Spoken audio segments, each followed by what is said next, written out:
ದೇಶದ ಪ್ರಧಾನಿಯನ್ನ ಸ್ವಯಂ ಘೋಷಿತ ವಿಶ್ವಗುರು ಎಂದ ಕಾಂಗ್ರೆಸ್ಸಿನ ಎಂಎಲ್ಸಿ ಬಿಕೆ ಹರಿಪ್ರಸಾದ್. ಮೋದಿಯನ್ನ ಕುಟುಕಿದ ಕಾಂಗ್ರೆಸ್ನ ಎಂಎಲ್ಸಿ ಬಿಕೆ ಹರಿಪ್ರಸಾದ್ ನರೇಂದ್ರ ಮೋದಿ ಅವರನ್ನ ವಿಮರ್ಶೆ ಮಾಡಿದ್ದಾರೆ. ಯಾರು? ಕಾಂಗ್ರೆಸ್ಸಿನ ಎಂಎಲ್ಸಿ ಬಿಕೆ ಹರಿಪ್ರಸಾದ್. ವಿಶ್ವಗುರು ದೇಶವನ್ನ ಅಧೋಗತಿಗೆ ತಳ್ಳುತ್ತಿದ್ದಾರೆ. ಅಚ್ಚೇ ದಿನದ ಕರಾಳ ಮುಖಗಳು ಅನಾವರಣಗೊಳ್ಳುತ್ತಾ ಇದೆ. ನರೇಂದ್ರ ಮೋದಿ ವಿರುದ್ಧ ವಾಚಾಮಗೋಚರ ಖಂಡನೆಯನ್ನು ವ್ಯಕ್ತಪಡಿಸಿರುವಂತಹ ಬಿಕೆ ಹರಿಪ್ರಸಾದ್ ಒಂದು ಕಡೆ ಹೇಳ್ತಾರೆ, ದೇಶದ ರೂಪಾಯಿ ಮೌಲ್ಯ ಪಾತಾಳಕ್ಕೆ ತಲುಪಿದೆ, ಬೆಲೆ ಏರಿಕೆ ಮಿತಿ ಮೀರುತ್ತಿದೆ, ದೇಶದ ಆಡಳಿತ ಆರ್ಥಿಕ ನೀತಿಗಳು ಹಳಿ ತಪ್ಪುತ್ತಿದೆ, ಹಿಂಗೆ ಮುಂದಕ್ಕೆ ಹೋದರೆ ದೇಶ ಮಾತ್ರ ಅಧೋಗತಿಯತ್ತ ಸಾಗಲಿದೆ ಅಂಥೇಳಿ ಬಿಕೆ ಹರಿಪ್ರಸಾದ್ ನರೇಂದ್ರ ಮೋದಿಯ ವಿರುದ್ಧ ಆಕ್ರೋಶವನ್ನು ವ್ಯಕ್ತಪಡಿಸುತ್ತಿದ್ದಾರೆ. ಅಚ್ಚೇ ದಿನದ ಕರಾಳ ಮುಖ ಅನಾವರಣಗೊಂಡಿದೆ. ಭಾರತದ ರೂಪಾಯಿ ಅದರ ಮೌಲ್ಯಗಳು ಪಾತಾಳಕ್ಕೆ ತಲುಪಿದೆ ಅಂಥೇಳಿ ಬಿಕೆ ಹರಿಪ್ರಸಾದ್ ಅವರು ಆಕ್ರೋಶವನ್ನು ವ್ಯಕ್ತಪಡಿಸಿರುವಂತಹದ್ದು ನರೇಂದ್ರ ಮೋದಿಯ ವಿರುದ್ಧ ಮತ್ತು ಸರ್ಕಾರದ ವಿರುದ್ಧ. ಅದ್ರ ಜೊತೆಗೆ ಹೇಳ್ತಾರೆ, ಸ್ವಯಂ ಘೋಷಿತ ವಿಶ್ವಗುರುವಿನ ಆಡಳಿತದಲ್ಲಿ ಅವರ ಸಾಲಿದು ಬಿಕೆ ಹರಿಪ್ರಸಾದ್ ಅವರ ಸಾಲು.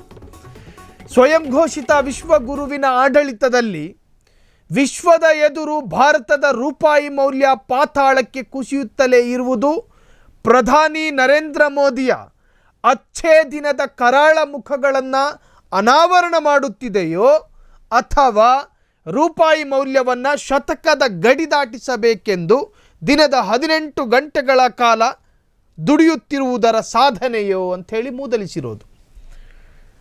ಅವರ ಹೇಳಿಕೆಗಳನ್ನು ಮುಂದುವರಿಸುತ್ತಾ, ಮೋದಿ ಸರ್ಕಾರದ ಕೆಟ್ಟ ಆರ್ಥಿಕ ನೀತಿಯಿಂದಾಗಿ ಡಾಲರ್ ಮುಂದೆ ರೂಪಾಯಿ ಮೌಲ್ಯ ದಿನದಿಂದ ದಿನಕ್ಕೆ ಪಾತಾಳಕ್ಕೆ ಕುಸಿಯುತ್ತಿದ್ದರೆ ದೇಶದ ಆಡಳಿತ ಆರ್ಥಿಕ ನೀತಿಗಳು ಹಳಿ ತಪ್ಪಿರುವುದರಿಂದ ಬೆಲೆ ಏರಿಕೆಯು ಮಿತಿ ಮೀರುತ್ತಿದೆ.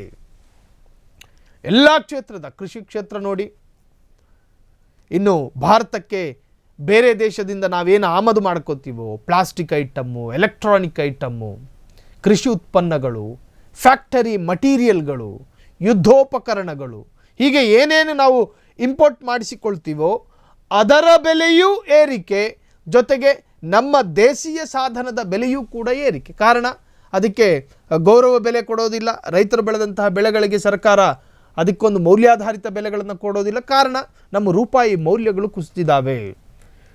UPA ಆಡಳಿತದಲ್ಲಿ ರೂಪಾಯಿ ಮೌಲ್ಯ 63. UPA ಅಂದರೆ ಈ ಹಿಂದೆ ಇದ್ದಂತಹ ಕಾಂಗ್ರೆಸ್, ಮನಮೋಹನ್ ಸಿಂಗರ ಆಡಳಿತಾವಧಿಯಲ್ಲಿ 63.76 ಇದ್ದ ಕಾಲದಲ್ಲಿ 2013 ಆಗಸ್ಟ್ 24ರಂದು ಗುಜರಾತಿನ ರಾಜ್ಕೋಟ್ನಲ್ಲಿ ನಿಂತು ನರೇಂದ್ರ ಮೋದಿ ಭಾಷಣ ಮಾಡಿರುವುದನ್ನು ಮರೆತಂತೆ ಕಾಣುತ್ತಿದೆ. ಆ ಸಂದರ್ಭದಲ್ಲಿ ಗ್ಯಾಸ್ ಬೆಲೆ ಏರಿಕೆ ಅನ್ನುವಂಥ ಕೂಗು ದೇಶದಲ್ಲಿತ್ತು. ಯಾರ್ದು?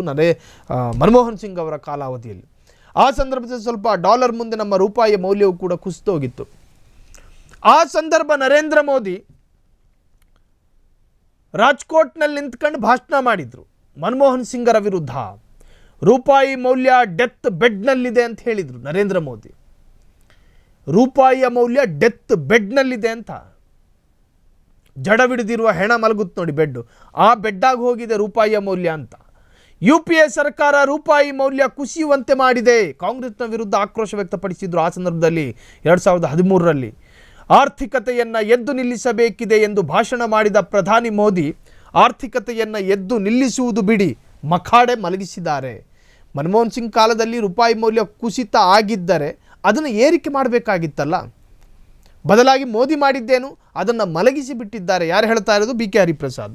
ರೂಪಾಯಿ ಮೌಲ್ಯವು 89ರ ಗಡಿ ದಾಟಿರುವುದಕ್ಕೆ ಪ್ರಧಾನಿ ಮೋದಿ ಸರ್ಕಾರದ ಆರ್ಥಿಕ ದಿವಾಳಿತನದ ನೀತಿಗಳೇ ಕಾರಣ. ರೂಪಾಯಿ ಮೌಲ್ಯದ ಕುಸಿತವು ಅಂತಾರಾಷ್ಟ್ರೀಯ ಮಟ್ಟದಲ್ಲಿ ಭಾರತೀಯ ಅಸ್ಮಿತೆಗೆ ಬಿದ್ದ ಭಾರಿ ಹೊಡೆತ. ವಿತ್ತ ಸಚಿವೆ ನಿರ್ಮಲಾ ಸೀತಾರಾಮನ್ ಈ ಹಿಂದೆ ಬಹುದೊಡ್ಡ ಬಜೆಟ್ ಮಂಡನೆಯ ನಂತರ ಒಂದು ಹೇಳಿಕೆಯನ್ನು ಕೊಟ್ಟಿದ್ದರು. ಮನಮೋಹನ್ ಸಿಂಗರ ಆಡಳಿತಾವಧಿಯ ನಂತರದ ಕಾಲಘಟ್ಟದ ಭಾರತ ಅತ್ಯಂತ ಅಭಿವೃದ್ಧಿಯ ಪಥದಲ್ಲಿದೆ. ದೇಶದ ಒಟ್ಟು GDP ಅದು ಇತಿಹಾಸದ ಈ ಹಿಂದೆ ಇದ್ದ ಎಲ್ಲ GDPಯನ್ನು ಕೂಡ ನಶಿಸಿ ಹಾಕಿದೆ ಅನ್ನೋ ಅರ್ಥದಲ್ಲಿ. ಆದರೆ ಈಗ ಬಿ ಕೆ ಹರಿಪ್ರಸಾದ್ ಅದನ್ನೇ ಒಂದು ತರಹದಲ್ಲಿ ಆಟಿಕೆಯಂತೆ ಕಾಣುತ್ತಿದ್ದಾರೆ. ಮೋದಿ ಸರ್ಕಾರದ ಕೆಟ್ಟ ಆರ್ಥಿಕ ನೀತಿ ಜಾಗತಿಕವಾಗಿ ದೇಶವನ್ನು ಹಿಂದಿಕ್ತಾ ಇದೆ ಅಂತ ಹೇಳಿ ಬಿ ಕೆ ಹರಿಪ್ರಸಾದ್ ಮೋದಿ ಸರ್ಕಾರದ ವಿರುದ್ಧ ಆಕ್ರೋಶವನ್ನು ವ್ಯಕ್ತಪಡಿಸುತ್ತಿದ್ದಾರೆ. ಕ್ಷಣ ಕ್ಷಣದ ಸುದ್ದಿಗಳಿಗಾಗಿ ಫ್ರೀಡಂ ಟಿವಿ ಸಬ್ಸ್ಕ್ರೈಬ್ ಮಾಡಿ, ಲೈಕ್ ಮಾಡಿ ಹಾಗೂ ಫಾಲೋ ಮಾಡಿ. ಹೊಸ ಸುದ್ದಿಗಳ ನೋಟಿಫಿಕೇಶನ್ಗಾಗಿ ಬೆಲ್ ಐಕಾನ್ ಮೇಲೆ ಕ್ಲಿಕ್ ಮಾಡಿ.